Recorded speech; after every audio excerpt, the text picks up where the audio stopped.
قال رب اشرح لي صدري، رب اشرح لي صدري ويسر لي أمري، واحلل عقدة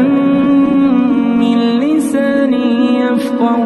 قولي، واجعل لي وزيرا من أهلي هارون أخي، اشدد به أزري وأشركه في أمري كي نسبحك كثيرا